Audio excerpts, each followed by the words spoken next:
On les appelle les géants de l'île d'Aix. Un phare pas comme les autres, composé non pas d'une, mais de 2 tours. L'une porte le feu, la source lumineuse. L'autre, un filtre rouge pour élargir le signal et permettre aux navires d'éviter les nombreux dangers qui les guettent dans cette mer des Pertuis charentais.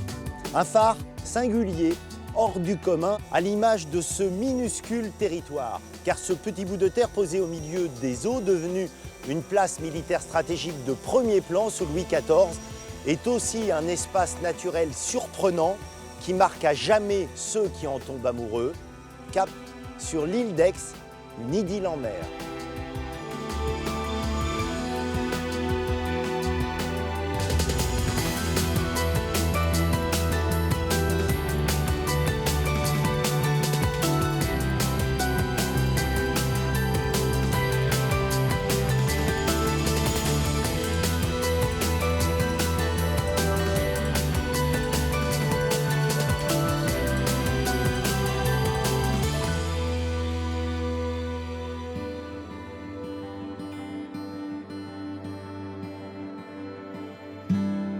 Posée au centre de l'archipel charentais, entre océan et continent, l'île d'Aix est un tout petit croissant de terre de 3 km de long, 700 mètres de large.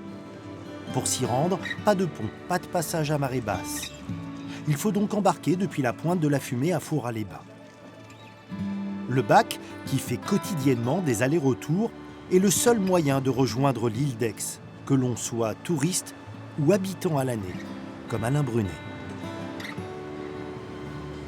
Prendre le bateau pour rentrer chez soi, c'est pas anodin quand même, Alain. Non, c'est pas anodin. Dès qu'on monte à bord du bateau, déjà, le bateau, c'est une partie de l'île. Donc quand on monte à bord du bateau, on quitte le continent, donc on est déjà quasiment sur l'île. Il y a toute une vie de l'île qui se déroule là, en fait.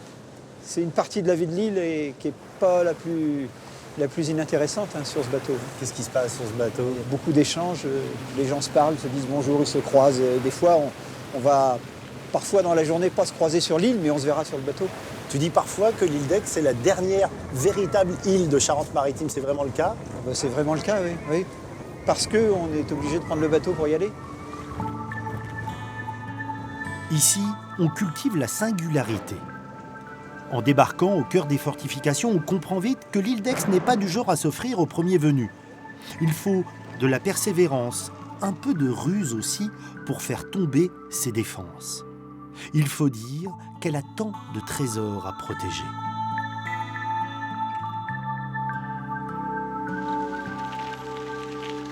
L'aventure continue, quoi. Après le bateau, le vélo. Impossible pour le visiteur de venir avec sa voiture. C'est donc pédibus ou le plus souvent vélocipédus que l'on découvre d'abord les premières maisons. Alors tu vois ici, Eric, on est dans le bourg historique qui a été dessiné par Vauban. Alors il y a 2 caractéristiques. Il fallait que les rues soient très larges pour que les troupes militaires puissent circuler sans entrave. Et puis les maisons, la plupart, sont très basses parce qu'il fallait pouvoir se protéger des remparts et garder une visibilité, notamment du phare ou du sémaphore, sur la côte. Tu dis les rues, ça? Il y a combien de rues? Ah, il y a 5-6 rues quand même. Quand même. C'est combien d'habitants à l'année? Là, on s'est recompté au mois de janvier, on est 249. 249 à l'année, et puis l'été, on a 2500 personnes qui dorment sur l'île. Qui dorment sur l'île et en visite? Et à passer dans la journée entre 3 et 5000 personnes, suivant la couleur du plafond. Là, en ce moment, la saison débute juste, donc la plupart des volets sont fermés, mais d'ici 15 jours à 3 semaines, tous ces volets vont s'ouvrir. Vu du ciel, c'est une forme très particulière quand même, ce petit bourg. Ah, c'est un tracé qui est au cordeau, très symétrique. Toutes les rues du village, en fait, convergent vers l'entrée du fort de la Rade. Le fort qui est au sud de l'île, c'est là qu'au tout début, on fortifie l'île. Et donc, toutes les rues du village devaient converger vers l'entrée du fort. Voilà, on sent qu'on rentre là dans quelque chose de costaud. Au centre des conflits entre Anglais et Français, protestants et catholiques, l'île d'Aix a toujours occupé une position stratégique au cœur des Pertuis charentais. Je te suis là-haut? Allez, allons-y. c'est au XVIIe siècle, avec la création de l'arsenal de Rochefort, que la vocation militaire de la petite île va s'affirmer. À cause des trop faibles tirants d'eau sur le fleuve Charente, les navires doivent en effet venir mouiller dans cette rade pour être armés. L'île d'Aix devient alors la pièce maîtresse du système défensif du Roi Soleil en Saintonge. Ici, des hommes et des hommes ont travaillé pendant 2 siècles et demi à façonner cet arsenal en mer. Ici, il faut se battre contre l'ennemi potentiel, mais aussi contre les éléments, parce que ça peut taper fort. Hein. Pendant 2 siècles et demi, l'ennemi, c'était surtout l'anglais. Maintenant, au XXIe siècle, on se bat beaucoup pour faire en sorte que les insulaires puissent continuer à vivre sur leur île. Et la menace actuelle, elle est plutôt naturelle, avec l'élévation du niveau des mers.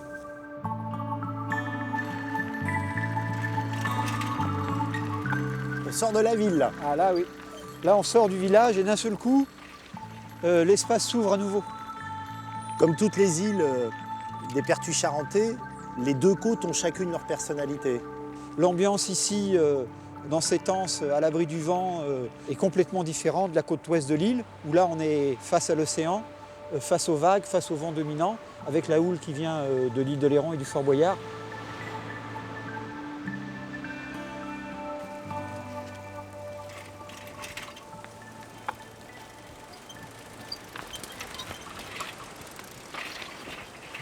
Là, on est totalement dans un autre univers.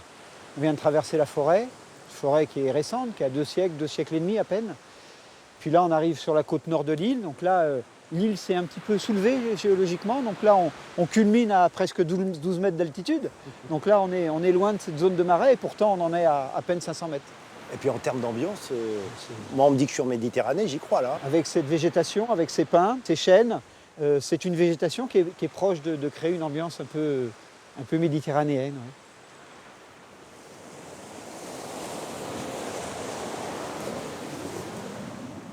Explique-moi pourquoi il y a 30 ans, tu as décidé de venir vivre sur l'île d'Aix. Moi, j'ai été fabriqué là, donc ça a créé des liens.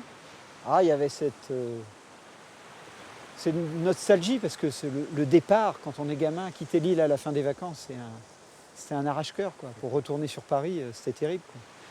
Et puis progressivement, quand on progresse dans la vie, puis qu'on a les amis qui, eux, vivent par là, et que toi, tu travailles en région parisienne dans la grande distribution, et que tu es en train d'empiler des boîtes de conserve et qu'on t'appelle en disant « Qu'est-ce que tu fais ?» Moi, je fais de la planche à voile. À un moment, tu te dis « J'aurai ma revanche ». Donc voilà, la vie a fait que professionnellement, j'ai pu me rapprocher et puis venir m'installer ici.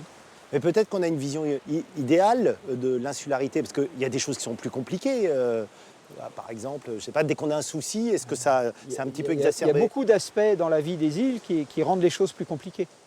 Le rapport aux services publics, l'accès aux soins, la vie en collectivité, l'emploi l'hiver est plus rare. Donc la vie peut être plus rude aussi. Et puis l'hiver, c'est aussi la période des tempêtes où il faut un peu faire le dos rond en attendant que cette saison passe. Pour autant, il y a, dans une petite communauté, comme dans un petit village, les liens entre les habitants font que ça peut aussi rendre les choses plus faciles.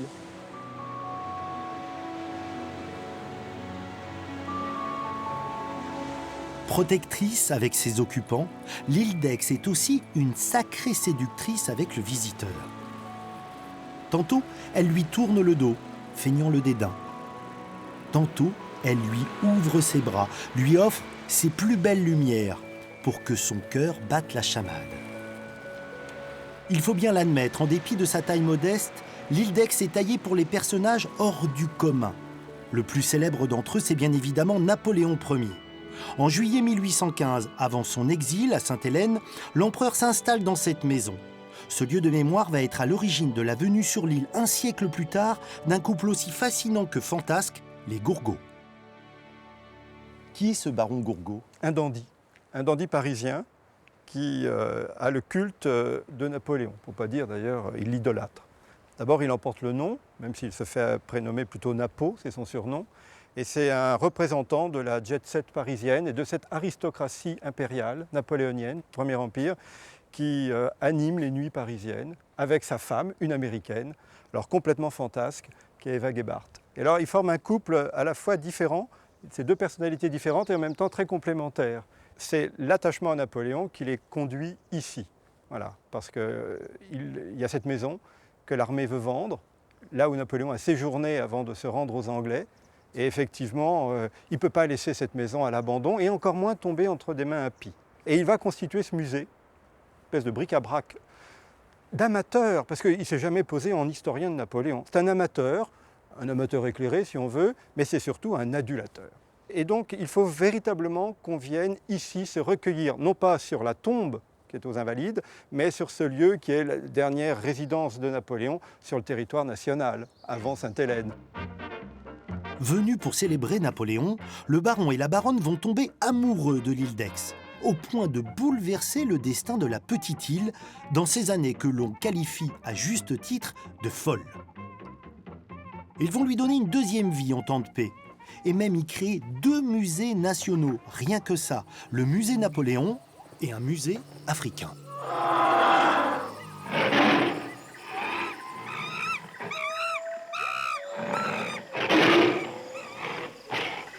Qu'est-ce qu'un musée africain fait sur l'île d'Aix?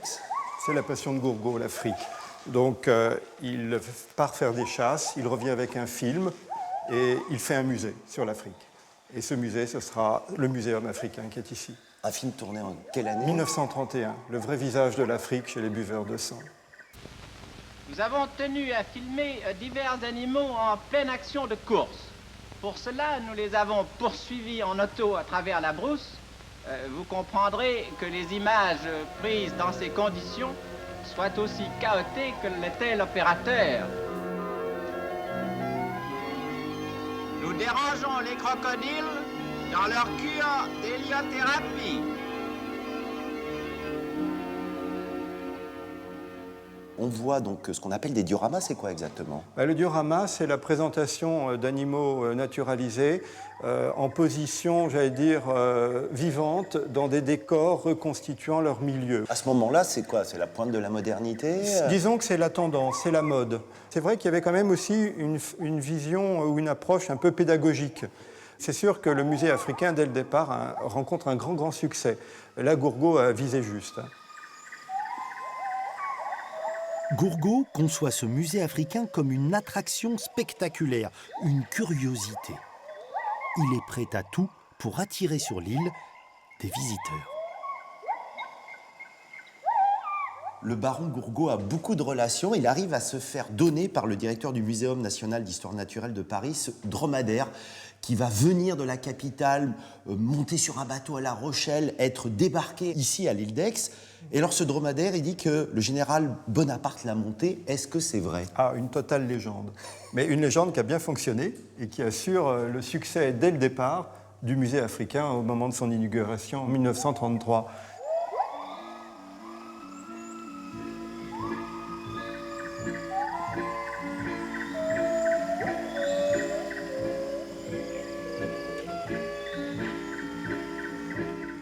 La personne qui, dans le couple Gourgaud, incarne le plus la folie, comme vous l'évoquez, c'est quand même la femme, c'est Eva. Ah oui, c'est la baronne. C'est une Américaine excentrique. Elle va laisser libre cours à ses délires. Et c'est vrai que si l'île est devenue une folie au sens aristocratique du terme, c'est bien grâce à elle, ou par elle. Et là, vous voyez, on est près de ce puits colombier. Et ben, elle va peupler l'île de colombes, de tourterelles qu'on teint en rose. Elle fait venir du sucre teint en rose. Toute l'île est peinte en rose, y compris la chaussée. Les maisons sont peintes en rose. Et sa propre maison, la maison rose, tout le mobilier, tout est rose. Et elle-même était toujours habillée en rose. Une partie de cette société qu'ils fréquentent ou à Paris ou dans leur château de Lagrange, évidemment, ils sont curieux de venir sur l'île d'Aix. C'est tellement exotique. Vous voyez, c'était ça l'idée, c'est exotique. Elle règne ici, elle règne. Et elle règne parce qu'en même temps, tout le monde sur l'île d'Aix, les habitants, lui doivent quelque chose. Et comme elle a quand même le sens des affaires, eh bien, en 1937, à l'Exposition internationale de Paris, elle réserve un stand pour la promotion de l'île d'Aix. Et elle a son stand pour faire connaître l'île d'Aix.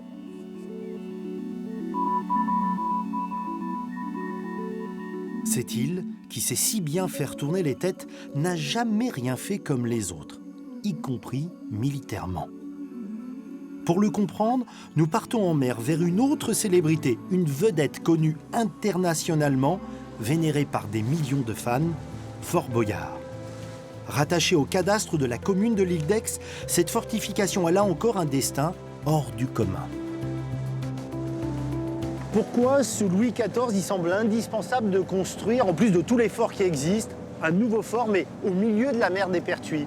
Eh bien, parce que Louis XIV, il a un problème. Quand on se recule, la protection n'est pas bien assurée. Sur l'estuaire, tout va bien, mais entre l'île d'Aix et l'île d'Oléron, il y a un espace qui fait un peu moins de 6 km. Et tout le problème, c'est que la portée des plus gros canons du temps de Louis XIV, c'est, 1 km, 1 km 2 pour les meilleurs canonniers, mais plutôt 1 km. Et donc on voit bien qu'un kilomètre sur l'île d'Aix, 1 km Oléron, il y a un gros trou.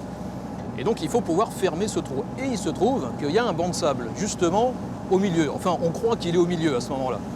Donc on se dit, ce serait idéal d'avoir une espèce de fort intermédiaire qui permettrait de bien fermer le verrou, en quelque sorte.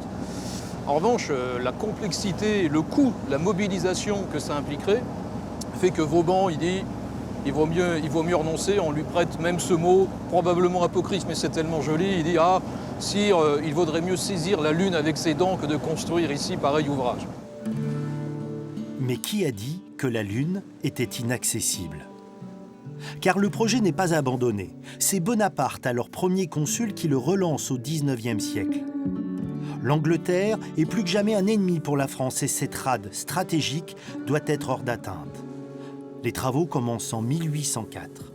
Le premier défi est de poser sur un banc de sable un fort puissant et dissuasif. C'est vraiment quand on s'approche qu'on prend la mesure de son aspect imposant à ce fort. C'était vraiment un effet recherché par les concepteurs du fort. C'est quelque chose de massif, c'est quelque chose qui doit imposer la puissance de l'État. Il est posé au milieu là et il est imprenable, visuellement, esthétiquement. Et aujourd'hui, évidemment, ça marche toujours. C'est en fait un fort hors norme depuis le début. Et sa construction, elle est hors norme. Il faut inventer une façon de construire. Donc on balance des cailloux, on fait un gros tas de cailloux sur le tas de sable.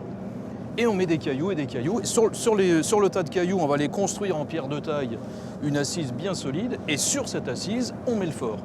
C'est comme ça qu'on imagine. Ça, c'est le concept. Et la réalité? La réalité, c'est que ça va durer 60 ans. 60 ans de galère. Entre les tempêtes d'hiver qui balaient les fondations et surtout la bataille de l'île d'Aix qui voit la flotte britannique infliger une cuisante défaite à la marine française, l'empereur décide de suspendre les travaux. On croit l'aventure définitivement terminée. Mais le projet repart de plus belle, sous le règne de Louis-Philippe. 1859, Fort Boyard, avec ses 2 niveaux et sa vigie, est achevé. Enfin presque, car encore faut-il y débarquer. Quelle arrivée, c'est l'aventure. C'est magique. Et là, on est pris en main par un équipage de premier choix. Là. Waouh! Ça a toujours été une difficulté de venir sur le fort en fait. Tout est difficile sur le fort et quand ils ont fini le fort en 1859, il y a juste ce petit escalier là qui permet d'entrer, il n'y a pas d'autre moyen. Et évidemment, très vite, on se rend compte que c'est complètement insuffisant, surtout quand il faut passer des tubes d'artillerie qui pèsent des tonnes et choses comme ça. Alors on part pour une nouvelle phase de travaux avec la construction d'un port d'abordage. Et ça va durer 7 ans et ça va coûter une fortune à nouveau. C'est un gouffre, le Fort Boyard. Et puis, de toute façon, un bâtiment aussi hors de toute proportion, hors norme, perdu au milieu de l'eau, c'est forcément très compliqué.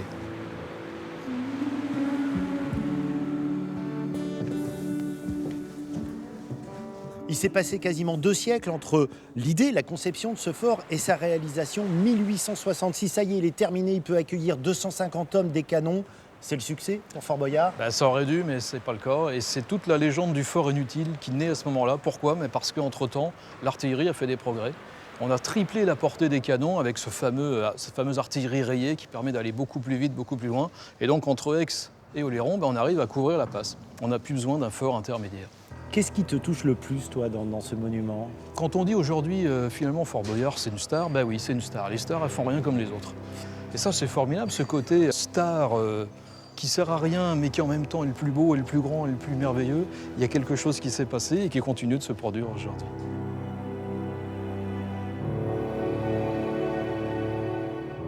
Comment un fort inutile est-il devenu une vedette internationale? Là encore, l'histoire est incroyable. Un temps transformé en prison digne d'Alcatraz, l'édifice est un problème pour l'armée qui finit par le vendre aux enchères en 1962. Un dentiste belge l'achète sur un coup de tête, sans véritable projet.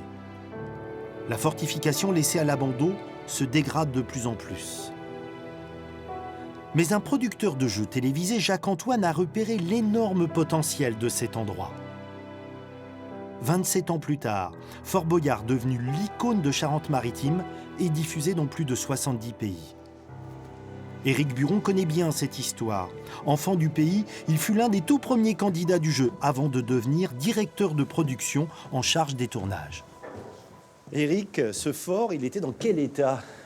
Alors il était dans un état pitoyable. Et entre autres, l'escalier Grand Sud est un exemple. À l'origine, il a été protégé par le Gouesnot. Et donc, c'est le Gouesnot qui a permis donc, de protéger cet escalier qui est en chêne massif. C'est-à-dire les fientes d'oiseaux, il y en avait partout. Il y avait quelle épaisseur? Plus de 20 cm. Et donc, c'est pour ça qu'aujourd'hui, on est sur l'escalier d'origine. Wow. Et donc, voilà, c'est beau. C'est relativement intéressant, Eric. Tu vois, d'une année sur l'autre, donc on pose des témoins, justement, pour s'assurer que l'édifice ne bouge pas trop. Ah ouais, parce donc, que ça, c'est une fissure qu'il faut surveiller. Qu'il faut surveiller, donc voilà. Donc tous les ans, on a un relevé de témoins, c'est 2 fois par an. Et en fonction des relevés, on estime si l'édifice bouge ou pas. S'il n'y avait pas eu le jeu, selon toi, dans quel état serait le fort aujourd'hui? Je pense que le fort aurait été englouti par les eaux, c'est le cas de le dire. Au départ, c'est un paquebot de pierre qui a été construit pour la guerre. On a inversé l'énergie pour laquelle il a été construit. On y a installé des caméras à la place des canons. C'est peut-être l'un des seuls exemples au monde d'un monument historique sauvé par un jeu télévisé. Pour moi, en tout cas, c'est le seul. Non seulement on a réussi à sauver donc, ce patrimoine exceptionnel qui fait partie de l'histoire de notre pays, mais à travers ce concept et à travers la diffusion de cette émission de télévision sur France 2, on a tous ensemble réussi à sauver cet édifice.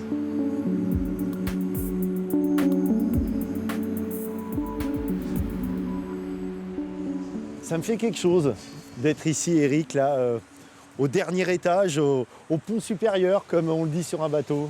C'est un peu ça, on est sur le toit du fort, c'est la terrasse, ce qu'on appelle la terrasse. L'hiver, j'imagine que toi, tu as passé des temps ici, ça donne quoi une tempête sur le Fort Boyard? Écoute, une tempête sur le Fort Boyard, c'est des vagues énormes qui viennent se fracasser côté nord du fort. Et ensuite, on a des tonnes d'eau qui retombent dans le cœur du fort. C'est-à-dire que la vague, elle passe par-dessus? La vague, elle passe par-dessus et avec le vent, avec la puissance du vent, elle arrive parfois même à atteindre la vigie. Donc là, c'est quasiment à la vigie, elle est à quoi, 25-26 mètres, quelque chose comme ça? 25-26 mètres. Avoue-moi, certains soirs, là, quand tu viens juste au pied de la vigie et que tu regardes autour de toi, tu te sens quoi? Je me sens un privilégié, avant tout. Je me sens heureux d'être là.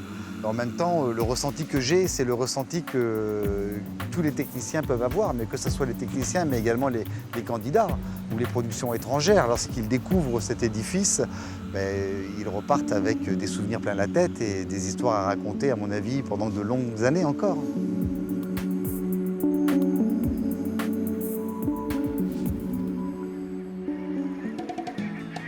En revenant une dernière fois sur l'île d'Aix, je finis par me dire que finalement, c'est bien pour elle que les hommes ont inventé toutes ces histoires extravagantes.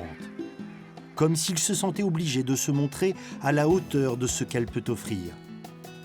De ces balades au fond des vasières, de ces pastels posés sur une palette grandeur nature, de ces lumières à fleur d'eau, et de ces surprises qu'elle offre encore et encore, comme cette autre forteresse cachée au milieu d'une forêt. C'est un lieu étrange, étonnant, qui ne laisse pas le visiteur indifférent. Une fortification construite au XIXe siècle à la demande de Napoléon Ier, qui, comme Fort Boyard, ne servira jamais militairement. Fort Liédo, aujourd'hui au centre d'un bel espace naturel protégé par le Conservatoire du littoral, résume plutôt bien les particularités de ce territoire. Né des conflits militaires, l'île d'Aix est aussi un beau jardin au ras des flots. Finalement, ce qui surprend le plus dans cet îlot minuscule, c'est bien qu'il offre, dans un espace restreint, limité, un infini de possibilités et de rêveries, de quoi nourrir encore quelques idylles en île.